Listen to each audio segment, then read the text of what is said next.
Tere, siin Tauno, vaatame siis, kuidas CSV failist andmeid lugeda Pythonist. Teeme seda sellisel näitel, et meil on siis koroonaviiruse testide avaandmed avaldatud Eestis.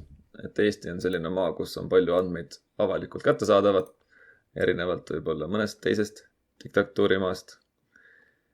Ja siin on siis avalikustatud 2 faili. Üks on JSON vorming, et tasub kindlasti seda ka teada.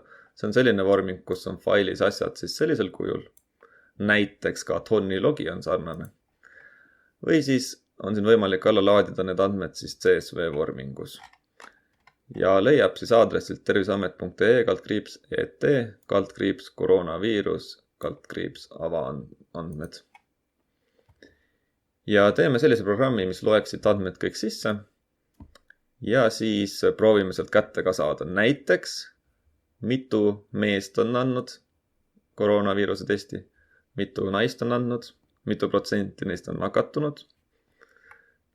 Õigemini avastati, et nad on siis viirusesse nakatunud. Aga alustame siis. Alustame sellest, et ma laen siit selle CSV faili alla. Ma klõpsan siia peale, salvestan endale ära.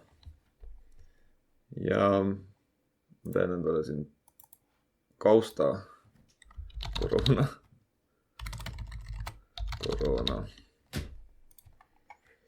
Ja salvestan siia selle faili ära. Ma võib-olla näitan ka, milline see fail on. Ärge seda Tonni kavaga, sest Tonni jookseb kokku. Nimelt see on väga suur fail. Avage kas Wordiga või mul on siin LibreOffice kalk. Okei. Ja siis selline fail, kus on siis 1, 2, 3, 4, 5, 6, 7, 8 lahtrit ja siis ridu on, mis te arvate, palju neid olla võib siin?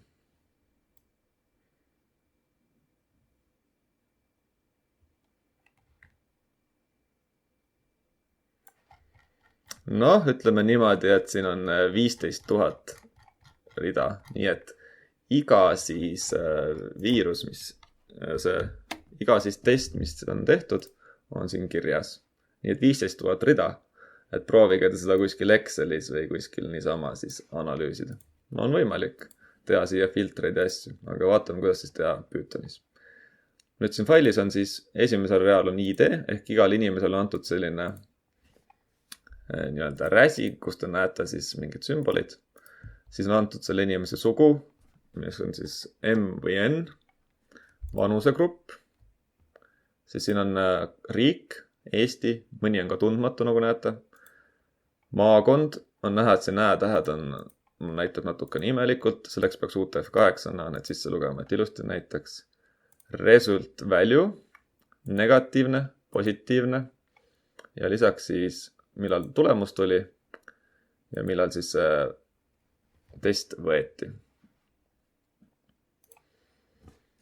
Ja need täpsemad kirjeldused leiate siit lehelt ka, et on kirjas täpselt, mida siis mingi asi tähendab. Ja vaadake, siin on isegi kirjas selline asi.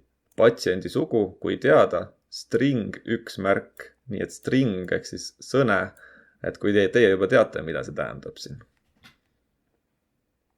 Ja siin on näha, et näiteks aeg on ISO standardi järgi ajavöönd. Ehk siis peaksite, kui te tahate nüüd seda analüüsida, siis on võimalik ka sellise standardi järgi need analüüsid. Nii, aga lähme siis programmi juurde. Ma teen siis uue programmi. Salvestan selle nimega, mis ma panen siis analüüs.py. Nii, ja siis teeme programmi. Vaatame. Alustame siis nii, et nagu ikka, avame faili. Fail võrdub. Open. Nüüd oleks vaja seda faili nime siia. No, mis see faili nimi oli? No, ma võtan selle sama faili nime siit.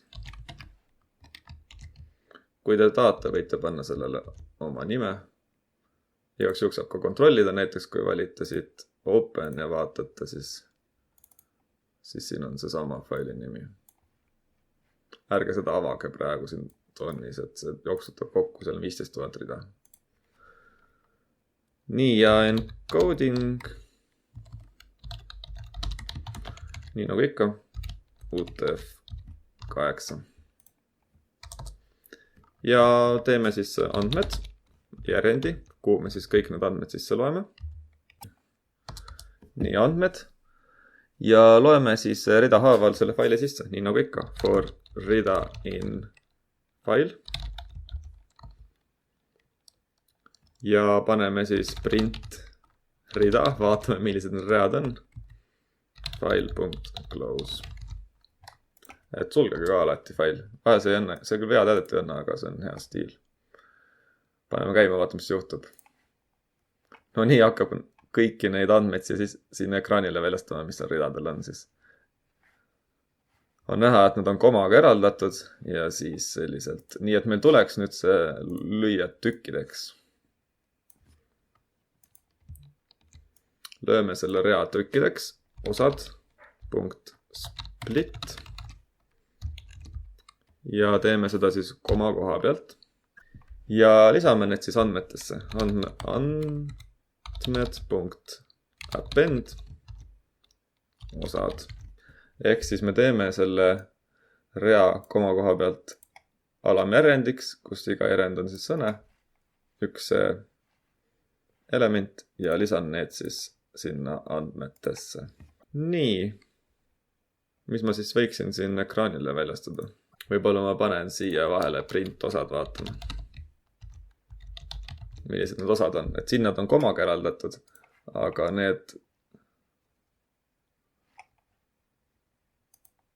ma pean siia panema valesti panin osad. Võrdub rida.split. No näed, ise ka ei oska. Ja nüüd on näha, et need on siis järjendid, kus on esimene element on siis see ID, teine on siis see sugu, kolmas on vanus ja nii edasi ja nii edasi. Nii et selliselt lisatakse need andmetesse. Ja nüüd tuleb siis see kõige põnevam koht. Et hakkame neid andmeid siis analüüsima. Mis me võiksime esimesena siis vaadata? Vaatame võib-olla nende küsimuste kaupa. Kui palju mehi andis proove?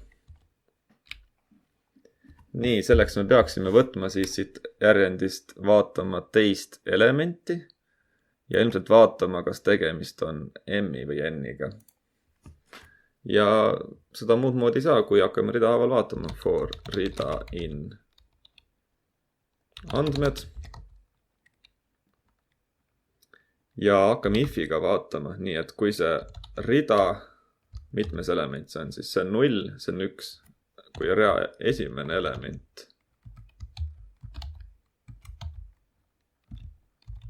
Kui esimene element on siis M. Ja mis me nüüd teha võiksime? Võt see ongi koht, et kui me tahame neid kokku lugeda, siis ilmselt me võiksime teha sellise muutuja siia, nagu mehi kokku. Mis alguses on 0. Ja nüüd, kui sellel real on siis M, siis ta lisab sinna ühe juurde. Mehi kokku pluss võrdub 1. Selliselt me liidame siis kõik kokku, mitu meest on analüüsi andnud. Ja väljastame ekraanile ka. Mehi kokku.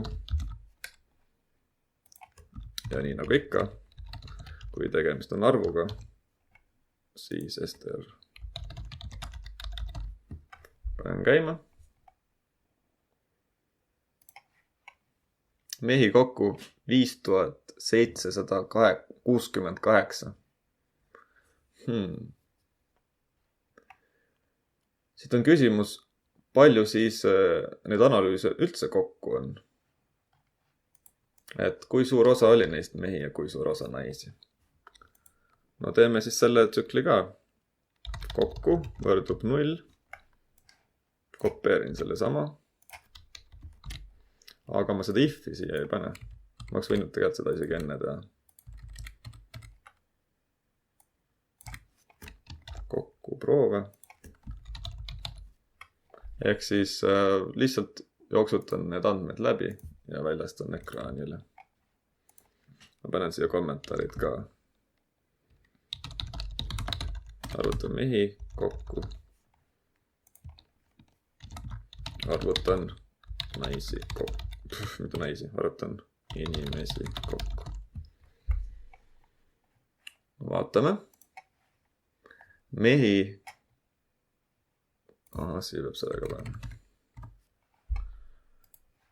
Mehi on kokku siis analüüsi andnud 5768 ja proove kokku on 15726.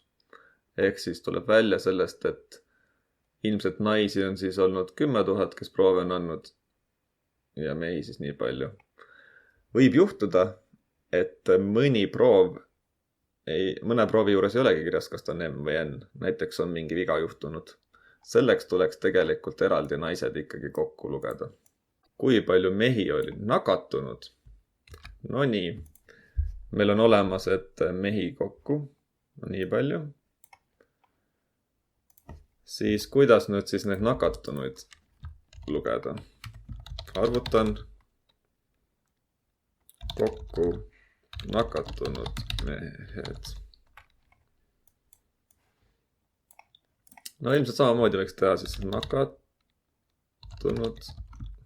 mehed 0. Hakata rida haaval vaatama. For rida in andmed. Ja nüüd tuleks siia mingi if teha. Nii, aga nüüd on teie kord mõelda, mis siis need andmed võiksin olla, mida peaks vaatama. Kuidas arvutada kokku siis nakatunud mehed. Ja vaatame. 0, 1, 2, 3, 4, 5. Tõesti, 5. Aga nüüd peaks vaatama siis nii 5. kui ka seda esimest, eks ole. Ja kuidas siis 2 tingimust korraga panna? If rida kohal 1 and rida tähendab võrdub M ja nüüd rida kohal 0, 1, 2, 3, 4, 5 võrdub P on siis positiivne.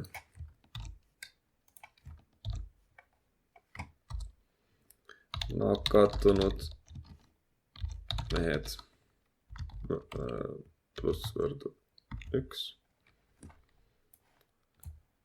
Ja siis väljastame ekraanile see tulemuse. Nakatunud mehi kokku. Ja siia siis ka nakatunud mehed. Vaatame siis, palju neid nakatunud mehi siis kokku on siin. Nii, mehi kokku on 5768, nakatunud mehi kokku 392. Nii et neist proovides siis umbes 400 on nakatunud ja kokku on proove siis 15 000. Mitu protsenti see siis teeb? Aga arvutame välja. See teeb. Ja protsendi arvutamiseks. Kuidas siis protsenti arvutada? Noh, nagu ikka, protsendi leidmiseks tuleb siis väiksem arv jagada suuremaga. Nii et nakatunud mehed jagada siis mehi kokku. Saame komaga arvu, nii et korrutame sellega siis 100-ga. Nii et see teeb siis protsent.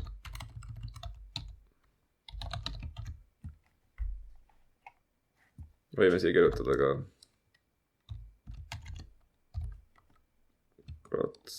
protsenti. Ja proovime, kas töötab ka. Nojah, nüüd võiks seda siin ka ümardada. Nagu ikka tuleb siis round. Ümardame siis 2 kohta pärast koma. Mehi kokku.